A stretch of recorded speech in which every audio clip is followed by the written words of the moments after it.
速率嘅位置6年蚊會學到啦。OK， 中一當然都會有啦。OK， 咁我哋記住有3條公式啦。咁我同大家講嘅就話唔會用呢啲公式去處理噶啦，用翻個三角形去畫。最高位置時會有一個叫 D 啦，下面有個叫 T， 左邊有個叫 V 嘅。D 咧解 distance 啦 ，T 咧解 time 啦。OK， 咁我勁啲，唔好用 speed 啦，我哋用 velocity 嘅。即係簡嚟講，即係講緊一個速度會有分方向咁樣嘅。咁但係就你而家唔使細分唔緊要啦，不過水果呢啲字你學落會型啲咪啫。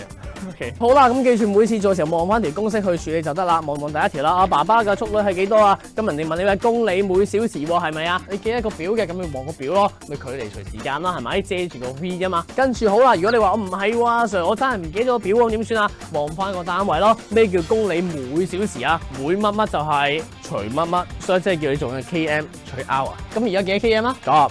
而家幾多 hour 啊？2 hour 就除翻開2咯，咁咪計完㗎啦。答案係47.5 km 除 hour。所以記住個單位係咁睇嘅 ，OK？ 每乜乜就除乜乜，per 乜乜都係除乜乜，每同 per 字係一樣意思嘅。再嚟去到下面嘅位置，咁人哋問你個距離喎，咁距離點算啊？距離的話咪望翻個三角形啦。記住你問你邊嚿嘢就遮住邊嚿嘢啦。問你個 distance 啊嘛，遮住 distance 佢咯。樓下剩低乜嘢 ？V 乘 T 係啦，冇錯。咁但係記住一樣嘢，對翻個單位啦，呢個係5米每秒，後面嘅攤向秒嚟㗎。咦係喎，你就咁照成咯，就咁簡單。